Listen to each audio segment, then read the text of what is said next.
여러분, 기독교는 부활의 종교입니다. 그래서 여러분, 다른 종교와는 다르게 이 기독교는 부활을 믿는 종교입니다. 고난과 죽음 그리고 부활, 이것은 기독교의 핵심입니다. 제가 이 정성욱 교수님, 덴버 신학교 조직신학 교수인 그 덴버의 그 조직 교수인 정성욱 교수님이 보내온 자료에 의하면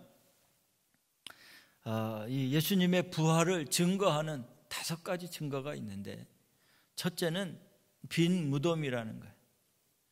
이슬람교, 힌두교, 불교, 유교, 모든 세계적인 종교는 그 종교의 창시자들의 무덤이 다 있어요.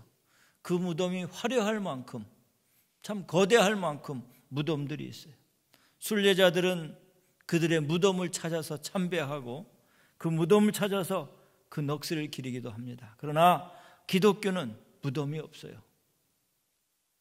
기독교는 예수님이 만드셨지만, 예수님이 창시하셨지만 예수님의 무덤은 비어 있습니다. 그래서 그것이 부활입니다. 예수님은 부활하셨기 때문에 무덤이 없어요. 무덤이 비어 있어요. 그리고 지금도 이스라엘에 가면 무덤을 찾을 수가 없어요. 구약시대에 다윗의 묘라는, 다윗의 무덤이 있던, 다윗의 시체가 있던 곳은 가보았어요. 또 신약시대 헤롯 왕, 그렇게 건물 짓기를 좋아했고 사도 요한을 죽였고 세례 요한을 죽였고, 그리고 수많은 기독교인들을 핍박했던 헤롯 대왕 묘도 발견했는데 예수님의 묘는 없어요. 비어있고 지금 어디 있는지도 몰라요. 이것이 부활을 증거하는 강력한 증거 중에 하나예요. 한번 따라해 보세요. 빈 무덤은 예수님의 부활을 증명한다. 예수님이 고난당하시고 십자가에 죽으시고 빈 무덤으로 남겨놓으시고 부활하셨습니다. 오늘 진식 목사님 새벽에 설교하셨는데 그분이 보내준 글에 보니까 아리마대 요셉한테 무덤 좀 빌려달라고 했더니 무덤을 예수님의 시체를 거기다 묻었는데 그냥 주말만 빌려주면 된 거예요. 3일만 딱 빌려줬으면 된 거예요. 어떤 사람이 와서 왜 이렇게 비싼 걸 돈을 주고 사서 그 시체를 거기다가 다냐니까 주말만 빌려주면 된다. 주말만 렌트하면 되는 거예요. 며칠만 빌려주면 되는 거였어요. 그래서 여러분, 부활의 첫 증거는 빈 무덤이라는 거예요. empty tomb, empty, 비어있다는 거예요. 두 번째로는 예수님의 부활을 증거하는 것은 예수님의 고난과 죽음 당하셨을 때 두려움 때문에 떨던 제자들, 도망쳤던 제자들이 혁명적인 변화를 일으킨 것이 부활의 증거예요. 제자들이 예수님의 공생의 기간 수없이 많은 표적을 보았고 예수님의 능력을 보았고 지혜를 경험했지만 막상 예수님이 십자가를 지시기 위해 잡힐 때는, 도살장으로 끌려가는 어린 양같이 잡혀갈 때는 다 도망갔어요. 이불도 덮고 있다가 다 버릴 만큼 하고 도망갔어요. 베드로는 예수님을 부인했습니다. 겁에 질렸던 그런 제자들이, 그 겁쟁이의 제자들이 과연 예수님이 부활하지 않았다면 그들의 남은 삶을 그렇게 목숨을 내어 던지면서 사역했다는 것은 부활이 아니고서는 설명하기 불가능한 것입니다. 12사도, 즉 가룟 유다를 대신해서 마띠아까지 포함해서 사도 요한을 제외한 11명의 제자들이 순교당했습니다. 사도 바울도 선교하다가 순교당했고, 함께 갔던 바나바도, 실라도, 누가도, 디모데도, 디도도 모두 순교당했습니다.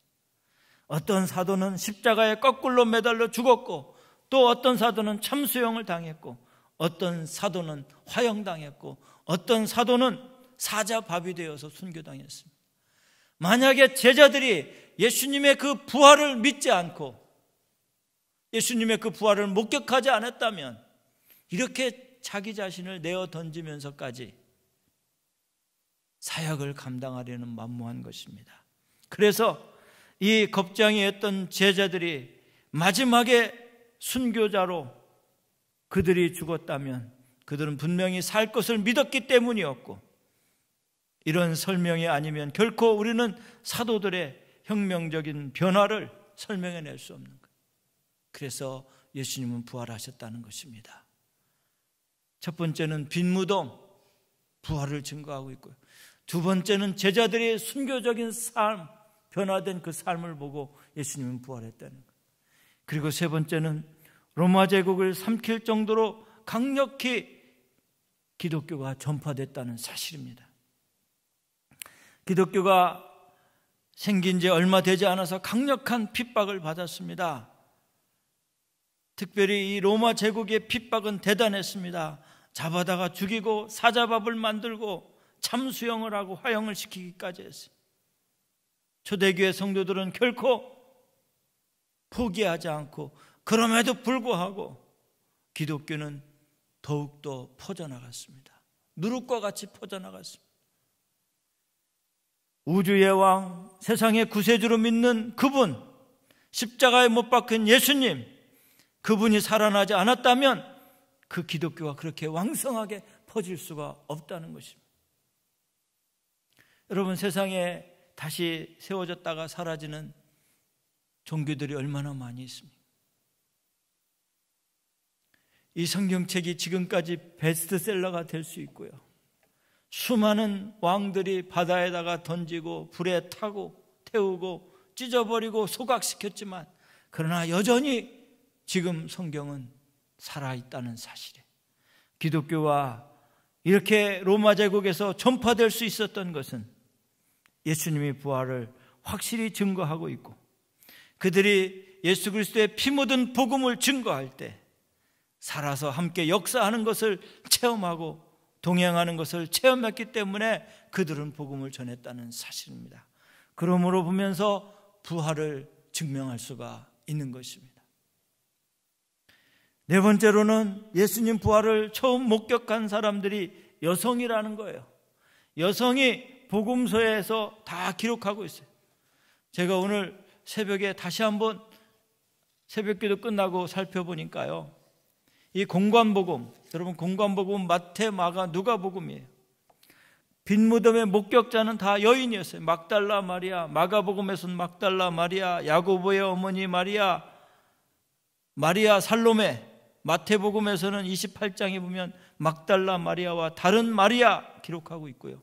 누가복음에서는 막달라 마리아, 야고보의 어머니 마리아, 요한나, 이렇게 기록이 되었어요. 다시 말하면 빈 무덤의 목격자는 다 여성이었다는 거예요. 다시 말하면 예수님의 부활의 첫 증인은, 빈 무덤을 본 증인은 여인이었다는 거예요. 여성분들한테 참 죄송한데 그 당시에 여인은요, 사람 축에 끼지도 않았어요. 지금이야 시대가 좋아져서 여성도 같이 인격자로 세우지만 그 당시에 여인은요, 여인들의 증언은요, 죄송한데 쓰레기로 취급했어요. 더더욱이 여인들의 증언은 그 신뢰성을 높이기보다는 더 떨어뜨렸어요.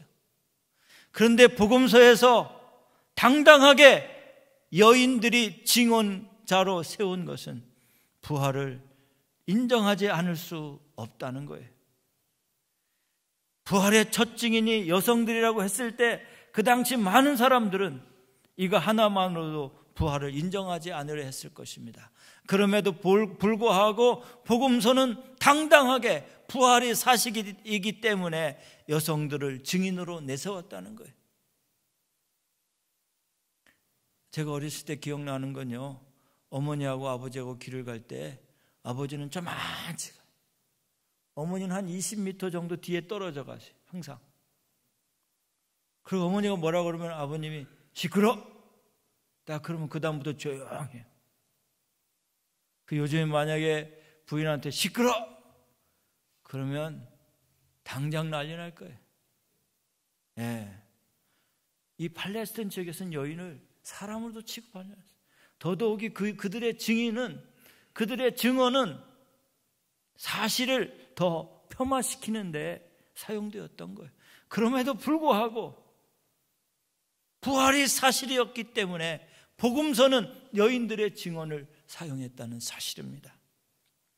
역사적인 사실이 자신감을 드러내고 있다는 것이 부활만큼은 확실하다는 사실을 믿으시기를 바랍니다. 오늘 본문 11절을 보시면요, 이렇게 기록이 됐습니다. 두 사람이 가서 남은 제자들에게 알렸으되 역시 믿지 아니하니라. 13절에 11절에 보세요. 그들은 예수께서 살아나셨다는 것과 마리아에게 보이셨다는 것을 듣고도 믿지 아니하니라. 왜 그랬어요? 여인들이 말하니까. 여인들의 말은 안 들었습니다. 증언도 취급도 안 했어요. 그럼에도 불구하고 그 수치스러운 것을 복음서에서는 증언했다는 거예요. 왜냐? 부활이 사실이기 때문에. 만약 부활이 사실이 아니었다면 복음서 기자들은 예수님의 부활 첫 증인을 결코 여인으로 소개하지 않았을 것입니다. 그래서 부활은 확실하다는 것입니다. 또한 마지막 다섯 번째로 부활이 확실한 증거는 사도 바울이 고린도전서 15장에 말하고 있는 것처럼 자기 눈으로 부활하신 예수님을 직접 목격한 자들이 500명이 넘는다고 그랬어요. 아니 수천 명이 되었습니다. 부활을 숨기려 했다면 그렇게 많은 사람들의 입을 막아야 했을 것입니다. 수천 명의 입을 막아야 될 것입니다. 그것은 불가능한 거지요. 요즘 눈으로 부활하신 주님을 목격한 증인, 이 위트니스들 너무나 많았어요. 그래서 증인들이 너무 많았어요. 여러분, 법정에서 증인의 효과는 대단합니다. 증인이 몇 명이었냐, 누가 보았느냐가 중요합니다. 그래서 증인을 세우는 것이 재판의 관건이었어요. 그런데 예수님이 부활한 것을 본 사람들이 500명이 넘었고 1000명이 넘었어요. 감람산에서 이제 부활하셔서 승천할 때 많은 사람들이 목격했어요. 그것이 부활의 확실한 증거입니다. 여러분, 부활을 믿지 못하는 사람이 많이 있어요. 목회자 중에서도 죄송하지만 부활에 긴가민가 하는 사람이 있어요.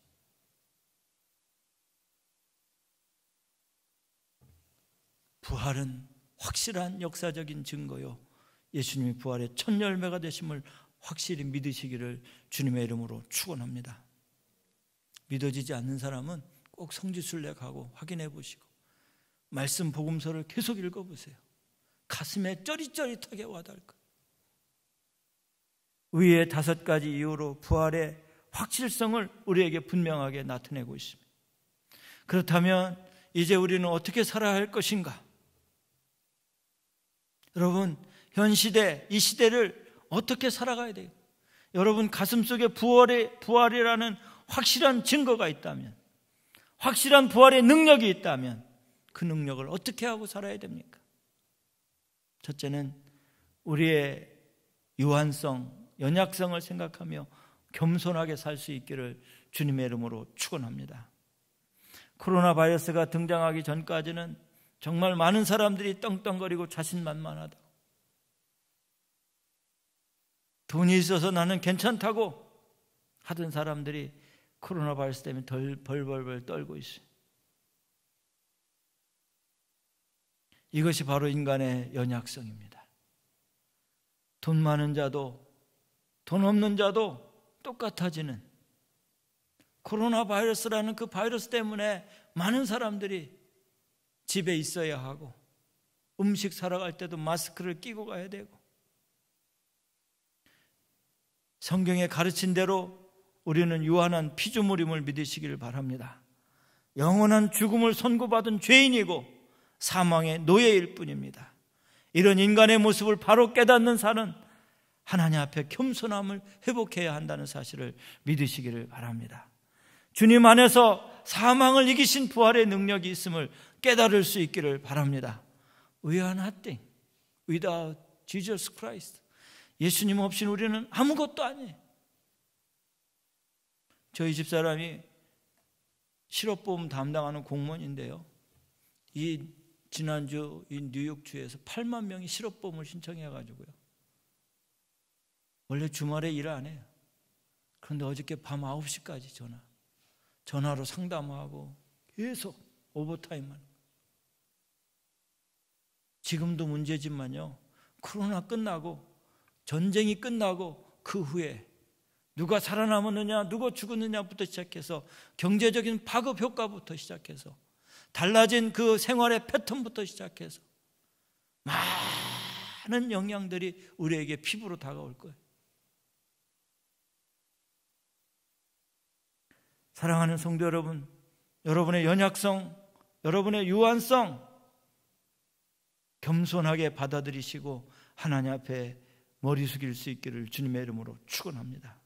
이것이 부활의 능력을 가진 우리의 삶인 것입니다. 두 번째로는 이 세상엔 영원한 강자도 약자도 없다는 사실을 기억하시기를 바랍니다. 요한계시록에 보면 이 세상 나라는 장차 바벨론이라는 이름으로 적 그리스도의 통치 아래 하나님을 대적하는 하나의 제국이 형성된다고 말씀하고 있어요. 인간적으로 보면 강해 보이지만 바벨론 제국은 또 하나님의 진노의 7 대접의 재앙을 통해서 멸망하게 되는 것을 보게 됩니다. 이스라엘의 역사를 쭉 보니까요, 애굽이 이스라엘 쪽을 다스리다가 애굽이 망하니까 또 아수리아가 다스리고, 아수리아가 망하니까 바벨론이 다스리고, 바벨론이 망하니까 헬라 제국이 다스리고, 바벨론이 망하니까 그 페르시아가 다스리게 되고, 페르시아가 또 망하니까 헬라 제국이 다스리게 되고, 헬라 제국이 망하니까 또 로마 제국이 다스리게 되는 거예요. 영원한 강자도 없습니다. 영원한 약자도 없어요. 누가 강자냐? 예수 그리스도를 믿는 사람이 강자인 줄 믿으시기를 바랍니다. 강하고 힘 있는 나라로 자부했던 미국도 코로나 바이러스 때문에 완전히 다 그 자존심이 구겨지고요. 중국도 지금 말이 아닙니다. 유럽의 이탈리아, 스페인, 독일, 세계 강국들이 막 지금 다 무너져 버리는 거예요. 영원한 강자가 없다는 거예요. 영원한 것은 부활하신 하나님의 나라가 영원하고 하나님 나라의 소망을 두고 살아갈 수 있기를 주님의 이름으로 축원합니다. 게르만족의 이동에 의해서 로마 제국이 멸망하게 되는 것을 보면서 아우구스티누스는 신의 도성이라는 그 영원한 노래처럼 책을 썼는데요, 누구도 강자는 없다는 것입니다. 부활의 능력 가운데 예수님 믿는 사람, 예수님 의지한 사람이 강력한 사람인 줄 믿으시기를 바랍니다. 그래서 우리는 하나님의 나라가 임하옵시며 라고 기도하고 있습니다. 하나님 나라가 임하옵기를 여러분 기도할 수 있기를 예수님의 이름으로 축원합니다.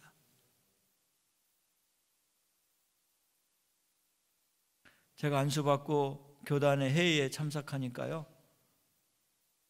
나이가 그윽한 분들만 발언을 하시는 거예요. 의장! 그러고 대답하고요, 신입이 손들고 의장! 그러면 묵살해버리는 거예요. 의견을 다 묵살해버려요. 그 옆에 있는 중간쯤 고참되는 목사님이, 야, 10년만 참어, 10년만. 그랬더니 진짜 10년 후에는 그분들이 다 은퇴하고 돌아가시고 의장 하던 분들이 없어졌어요. 그 다음에 중간 측이 또 이제 자기들이 서가지고 또 의장 그러십니다. 그리고 막 새로운 사람들이 또 올라오고, 역사는 변하는 거예요. 영원한 강자도 영원한 약자도 없습니다. 사랑하는 성도 여러분, 우리가 예수 그리스도를 영접하고 예수님으로 말미암아 살아갈 수 있기를 주님의 이름으로 축원합니다. 우리가 가져야 될 것은 겸손하게, 그리고 예수님을 의지하고 날마다 살아갈 수 있기를 주님의 이름으로 축원합니다. 또한 우리가 알아야 될 것은 모든 만물의 통치자이신 삼위일체라는 사실을 믿으시기를 바랍니다. 모든 만물의 통치자는 삼위일체 하나님이십니다. 그래서 우리가 주기도문 할 때 아버지의 이름이 거룩히 여김을 받으시오며 라고 기도합니다. 그리고 뜻이 하늘에서 이룬 것 같이 땅에서도 이루어지기를 기도합니다. 유한하고 죄 많은 나의 이름이 아니라 우리가 속한 단체가 아니라, 우리 교회 이름이 아니라 오직 아버지의 이름이 거룩히 여김을 받기를 우리는 기도하고, 하나님의 뜻이 이 땅에 이루어지기를 우리는 기도해야 될 줄로 믿습니다. 그래서 이 코로나 사태로 인해서 거룩한 승리자로 우뚝 설 수 있는 참 지혜자가 될 수 있기를 주님의 이름으로 축원합니다. 천군 천사가 부활의 마지막을 오늘날 코로나 사태를 통해서 주님의 재림을 선명하게 징조하고 있습니다. 그렇게 큰 소리 치던 사람도 코로나로 인해서 벌벌 떨면서, 지금 제 곁에 있는 분들도요, 우리 교회는 한 명 돌아가셨어. 한두 명이 아니에요. 목사님들 중에 뉴욕에 있는 교회에서요, 수없이 많은 분들이 돌아가셨어요. 지금 연락이 안 되는 분들도 많아요. 아마 이 전쟁이 끝나면, 코로나가 끝나면 소식들을 알겠죠. 전우의 시체를 밟고 넘어서, 여러분, 우리 곁에 아픈 사람들이 얼마나 많이 있습니까? 이 만물의 통치자는 코로나가 아닙니다. 삼위일체 하나님인 줄 믿으시기를 바랍니다. 최후의 승자는 하나님이에요.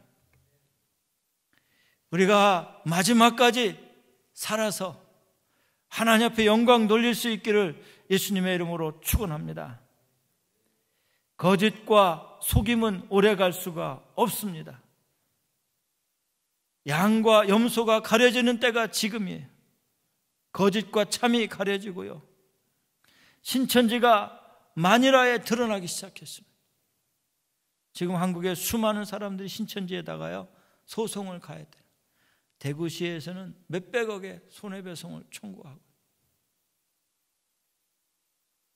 거짓으로 천막을 치고 12지파로 대한민국 한반도를 휩쓸었던 신천지가 거짓이 만방에 드러나기 시작하는, 참과 진리가, 거짓이 드러나고요, 양과 염소가 가려지는 시대가 지금인 줄 믿으시길 바랍니다.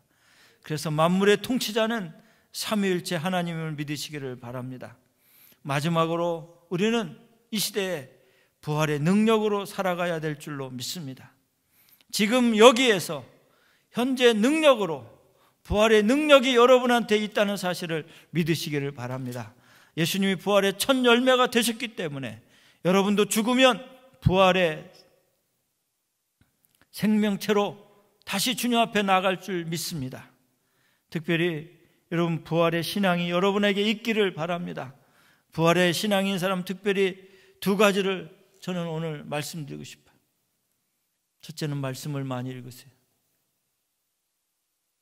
제가 어저께 한국에 가신, 우리 교회도 몇 번 오셨던 황희안 목사님하고 통화했어요. 갑자기 화상통화가 전화 받을까 말까 받으니까, 황 목사님,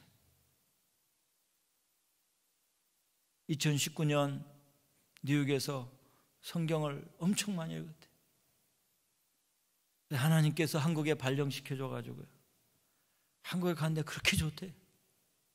권사님들이 그렇게 잘해주시고 잘 섬기시고, 또 성경을 가르치니까 또 그렇게 잘 받아 드신다는 거예요.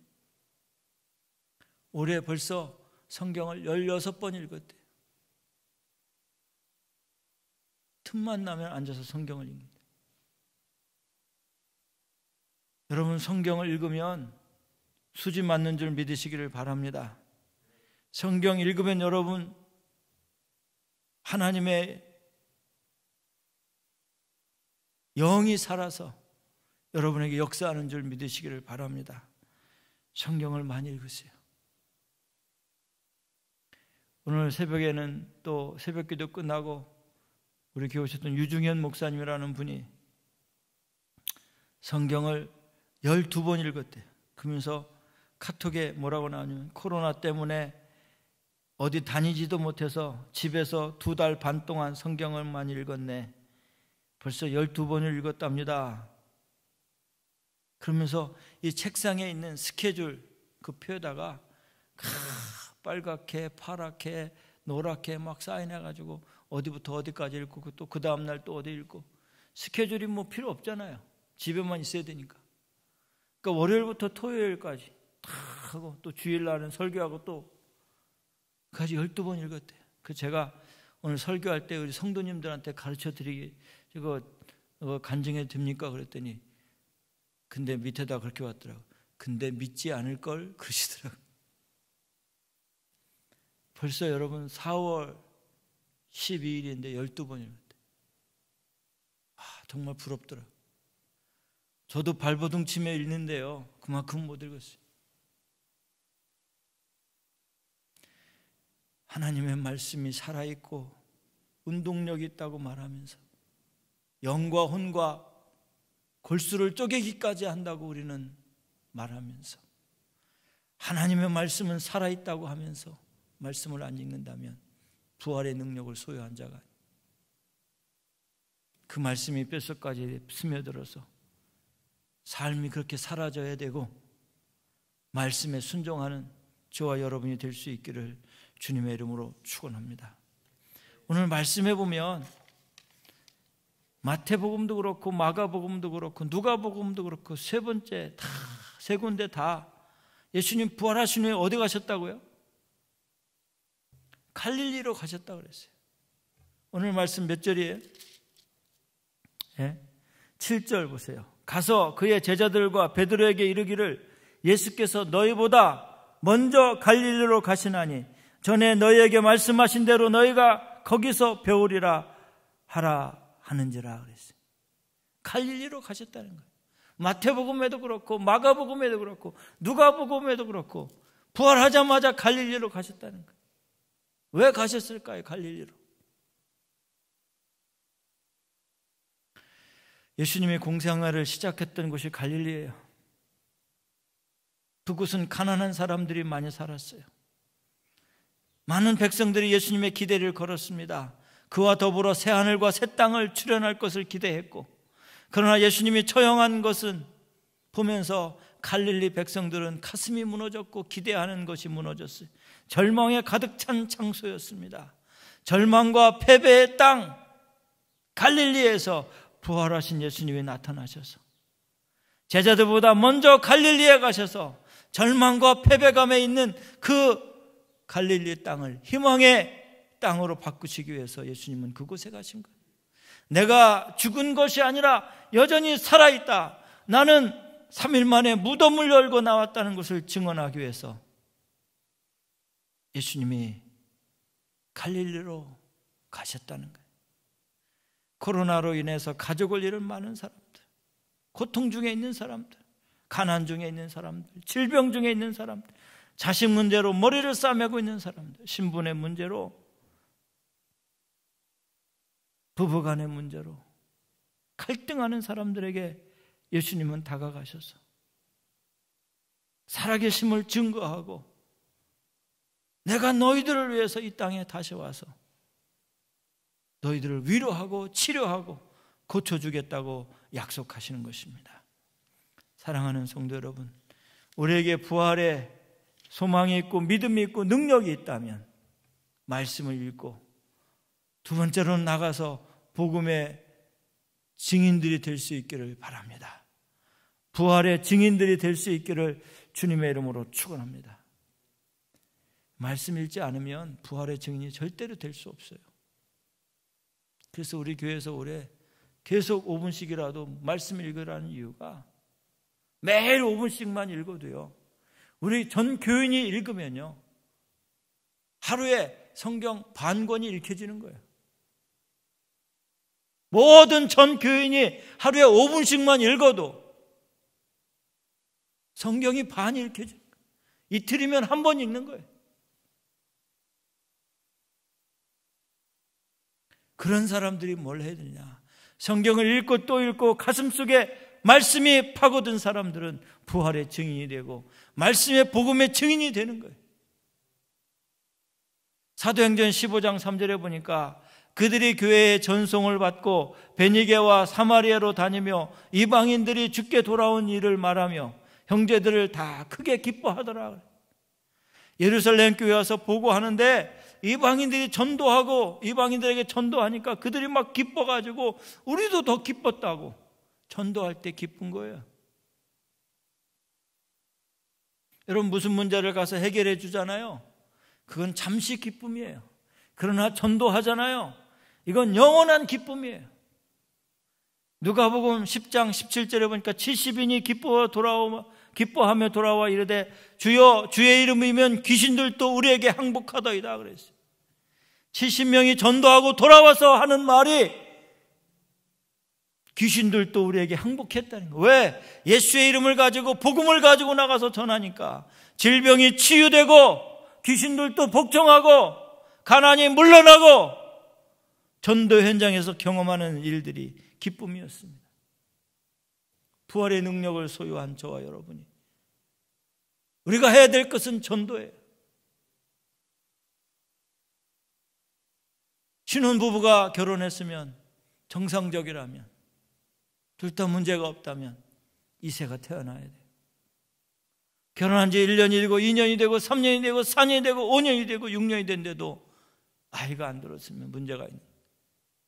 시험관 아기를 보든지 검사를 해봐야 돼요. 예수를 믿고 1년이 되고 2년이 됐는데도 아무도 복음 전하지 못한다면 문제가 있는 거예요. 누가복음 10장 21절에 보니까 그때 예수께서 성령으로 기뻐하시며 이르시되 천재의 주제이신 아버지여 이것을 지혜롭고 슬기 있는 자들에게 숨기시고 어린 아이들에게 나타남을 감사하나이다. 옳소이다. 이렇게 된 것이 아버지의 뜻이니이다. 예수님도 성령으로 기뻐 넘쳤다 그랬어요. 전도할 때 기쁨이 넘치는 거예요. 여러분, 기쁨이 이루어졌습니까? 어느 순간부터 기쁨이 사라졌습니까? 그러면 전도해 보세요.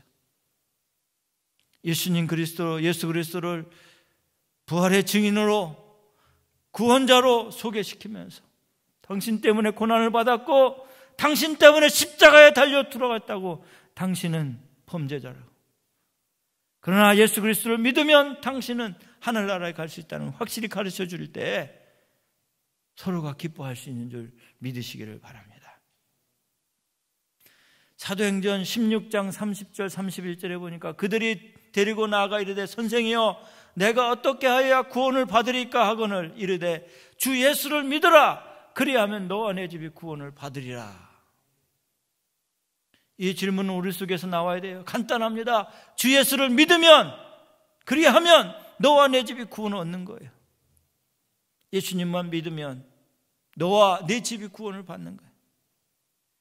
이것을 우리가 전해야 합니다. 이제 부활의 확실한 증거를 우리가 5가지로 배웠고 이제 부활의 능력을 저와 여러분이 믿고 능력을 지니고 산다면 말씀을 많이 읽으시길 바랍니다. 정말 여러분이 말씀 보는 시간이 즐겁고 감사하고 말씀 보다가 밤이 새지고 말씀 보다가 울기도 하고 웃기도 하고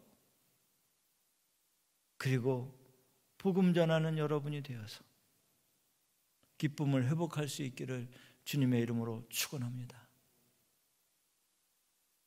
여러분이 기쁨을 잃었다면 다시 복음의 증인이 되어 보세요. 부활의 증인이 되어 보세요. 그러면 기쁨을 다시 소유할 줄로 믿습니다. 여러분에게 있는 그 부활의 능력, 그것이 원래 큰 역사가 일어나기를 바랍니다. 말씀을 많이 읽으세요. 5분이라는 건 동기부여예요. 이렇게 읽으면 된다. 목사님 내가 많이 읽는데 그걸 꼭 해야 됩니까? 안 하는 거 다 알아요. 못하는 거 그만큼 못하는 거 다 알아요. 그러니까 그것이 습관이 되고 습관이 더 늘려나가라는 거예요. 순종해 보세요. 그래서 1시간이고 2시간이고 앉아서 읽고 그러다 보면 밤이 새지고 그러다 보면 새벽이 오고 그러다 보면 내 죄가 드러나서 내가 이걸 10년 전에만 알았어도 이러면서 통곡할 때가 얼마나 많은지. 사랑하는 성도 여러분, 말씀이 읽어지고 말씀이 실천되어지고 말씀이 여러분 새겨지길 바랍니다. 복음의 증인이 될 수 있기를 예수님의 이름으로 축원합니다. 그래서 저와 여러분이 이제 부활을 믿는다면 부활의 능력을 소유한 능력자들이 될 수 있기를 예수님의 이름으로 축원합니다. 기도드리겠습니다. Redeeming love